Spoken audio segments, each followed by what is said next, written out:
Para sa sample problem number 2, sabi dito, a force P passing through points A and B has a clockwise moment of 300 Newton meter about O. Compute the value of P. Class, para sa mga ganitong problem, class, kailangan yung reading comprehension mo. No, intindihin mo yung sinasabi sa problem kasi walang drawing dito. Ang drawing lang dito, ito. Makita mo dito, walang force P dyan sa drawing. So, kailangan intindihin mo yung sinasabi sa problem kasi ibig sabihin lang nun, ikaw yung magdo-drawing nung force na sinasabi. So sabi dito, class, meron tayong force P. Tapos may binigay dito na clue about sa force P. Ang force P daw natin, nagpa-pass through sa point A at saka point B. No, so ang clue natin dito, yung line of action, kasi yung pagpa-pass throughhan niya, 'di ba? Line of action 'yon. So yung line of action daw pala, class, ng force P natin dadaan sa point A at saka point B. So pwede nating masabi na yung line of action ng force natin ay ganito. 'Di ba? Dumaan sa point A, dumaan sa point B. Oh, dumaan yan, dumaan yan. Okay, dumaan sa point A, dumaan sa point B. Tapos, sabi din dito, class, yung force P daw na yan, class, ay magpo-produce, no, ng clockwise moment. Clockwise moment. Saan? Clockwise moment sa point O or about point O. So, nasan yung point O? Nandito yung point O. So, sulat lang natin yon. Yung moment daw nung force P natin about point O ay 300 Newton meter clockwise. Okay, so from this given moment, class, actually, dito natin malalaman kung ano yung direction ng force. Kasi so far, di natin alam kung ang direction ba ng force natin is pa ganon, or baka naman pa ganon. So, class, hindi natin alam pa. So, ang magko-confirm dyan, class, is yung given moment. Kasi sabi dito, yung force P daw natin dapat ay mag-produce ng clockwise na moment about point O. So, in this case, class, dito sa dalawang scenario na to, na yung unang assumption natin, yung force P natin, ganito yung direction niya, yan ay downward to the right. Tapos yung isa naman na assumption natin, upward to the left. So, alin sa dalawang direksyon na yan ng force P natin yung magpo-produce ng moment na clockwise dito sa point O. Okay, so downward to the right. Class, tingnan mo ha, kung ganito kasi yung direction niya, kapag inikot mo tong force P na to about point O, yung magiging perpendicular distance niya, class, di ba, is nandito. Dito yung perpendicular distance. So yung ikot niya, class, about point O ay pa ganon. Tama, pa ganon, pa ganon. Ano yung ikot na yan? Yan, class, ay clockwise. So yun yung tama na yung sinabi dun sa given na moment. So ang tama, class, na direksyon ng force P natin ay downward to the right. So alam natin na yan ay downward to the right. Okay? So ngayon, alam natin yung direksyon ng force P natin. Alam natin yung moment niya. Ito, given siya actually. No? So, in this case kasi, class, ang pinapahanap is yung value ng force P. Ibig sabihin, yung magnitude ng force P natin. So, dito baligtad. Ang binigay ay moment at ang pinapahanap sa atin ngayon dito ay force, no? Or yung magnitude ng force. So, class, mula dun sa formula natin ng magnitude ng force, di ba? Yan, moment pala rather. Magnitude ng moment. So, yan daw, class, ay equal, di ba, dun sa force. In this case, ang force natin is yung force P. Tama? Times yung perpendicular distance. Tama. So in this case, class, ang given is ito, yung moment at O, na 300 Newton meter na clockwise. Yung P, yan yung hinahanap. Ngayon, kung ito yung gagamitin natin, class, ang problema, yung perpendicular distance D, hindi natin siya alam. Although, class, actually, kayang masolve yan. Yung distance din na yan, kung gagamitan mo ng geometry. No, itong ano natin, itong drawing na ito, no, kayang masolve yan. Pero kung ako sa iyo, class, yun nga, kung hindi naman given yung perpendicular distance D at kailangan mo pa siyang isolve, no, isip ka na lang, no? Kasi baka pwede nating apply ng mga concept natin. Yun nga, yung Varignon's theorem. Tama, class, pwede natin ito apply ng Varignon's theorem. Na para dun sa Varignon's theorem natin, class, pwedeng kunin mo na lang yung components nitong force P.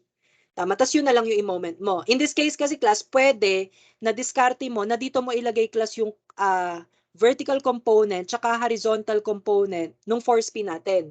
Tama ba? Pwede dito mo ilagay yung horizontal component niya tsaka yung vertical component niya. No, at diyan, kapag diyan mo nilagay, walang problema dun sa magiging moment arm ng PX. Tama? Kasi meron yung perpendicular distance about point O. Tapos yung PY, ang maganda pa dyan, dumaan siya sa point O. Hindi yan masasama sa moment. Tama? Meron ka ring iba pang option, pwede rin na dito.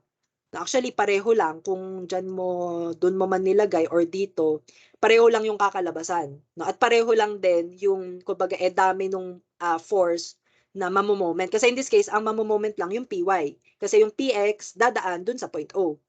Tama. So, kung anong trip mo, o bahala ka na kung anong trip mo. Pero ako, ang trip ko, dito ko na lang ilagay. Dito natin ilagay yung components nitong force P natin. Ngayon, class, sige, kung isa-solve natin ito, class, yung moment at O, di ba, equal siya, class, sa summation ng forces, no, na may moment at O. Tapos class, lagyan mo ng ano ha, ng sign convention, positive yung clockwise.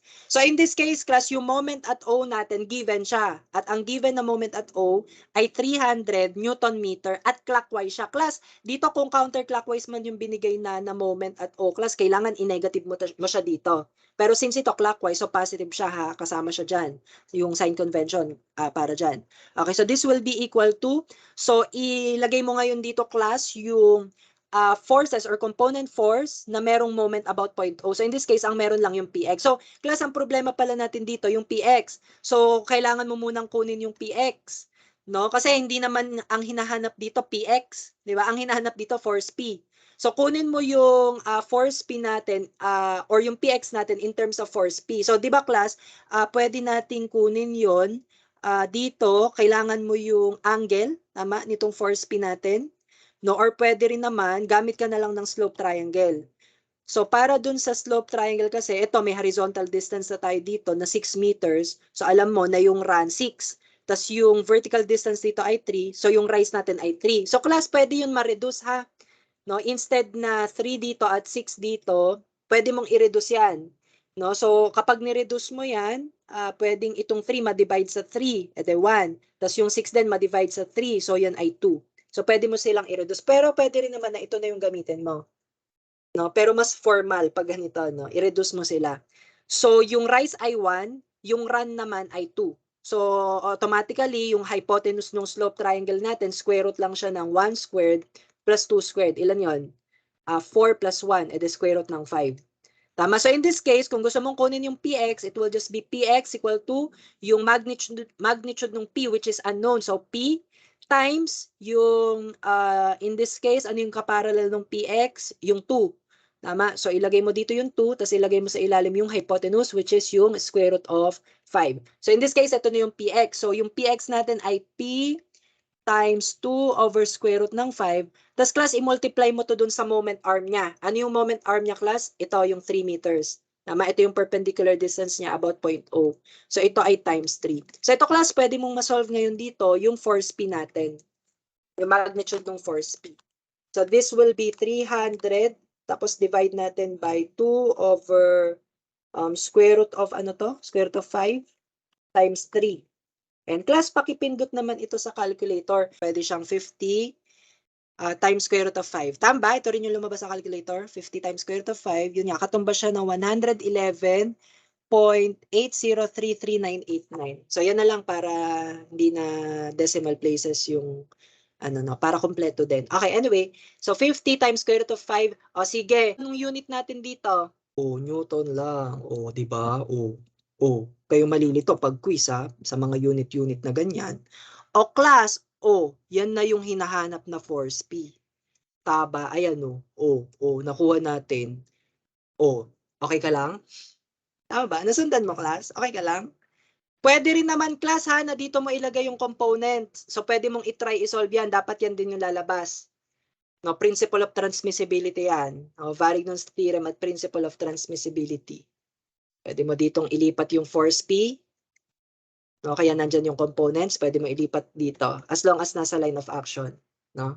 Okay. Okay ka lang? Gets mo ito? Di nga.